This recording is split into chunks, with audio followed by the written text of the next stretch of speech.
freedom to gather together for almost any reason is guaranteed in the First Amendment with these words: Congress shall make no law respecting the right of the people peaceably to assemble.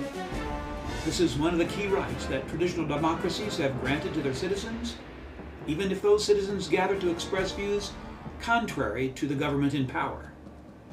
Both Lyndon Johnson's and George W. Bush's presidencies were marked by numerous and vigorous, sometimes violent, anti-war demonstrators. I'm certain that both presidents would have preferred to have the power to shut them up, but both were restrained by this essential amendment. President Obama is experiencing similar anti-war demonstrations as well as Tea Party demonstrators that he too no doubt would like to silence. But he is restrained by these 8 words found in the precious First Amendment of the Bill of Rights. Once again, the Constitution comes to the rescue of those who disagree with the policies of the government in power.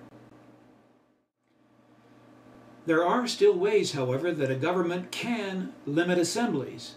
They can require permits for assemblies in public places, and the police can disperse any crowd that they determine threatens public safety. The danger is that bureaucracies and law enforcement people can easily abuse this power in their attempt to close down assemblies that express views they find offensive. If we want to continue to enjoy an open and charitable society where differing views are permitted in various groups, political, religious, and ethnic, are tolerated, then we best protect this important freedom. Vigilance is required. This right is almost unique to the United States, as throughout human history there has been little freedom of assembly. No right to free assembly was specified in the Magna Carta, written in 1215, and other documents that were created previous to the Constitution have no freedom of assembly in it. Many of the immigrants to the Americas came seeking freedom to assemble for worship according to their own consciences, something that they had not experienced in many parts of Europe.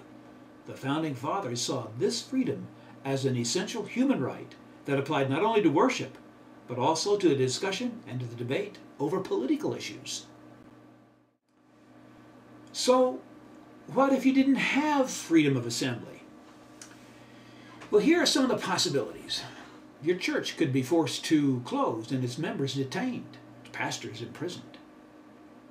It's happening now in communist China and nearly every Muslim-controlled country on the planet. Your local precinct committee members could be arrested. You say that's not possible? Oh, yes it is. It's happening right now in the Americas, in Venezuela, under the heavy-handed dictatorship of Hugo Chavez. Also, your community group, your community organization could become subject to intimidation and even censure. Some of that's going on right now here in the United States.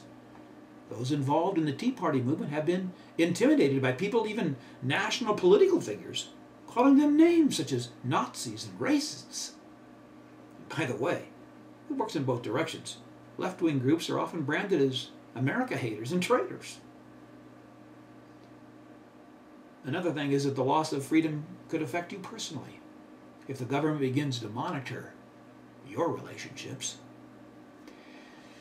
Remember this: despotic political governments always want to restrict the freedom of their citizens to assemble for one simple reason.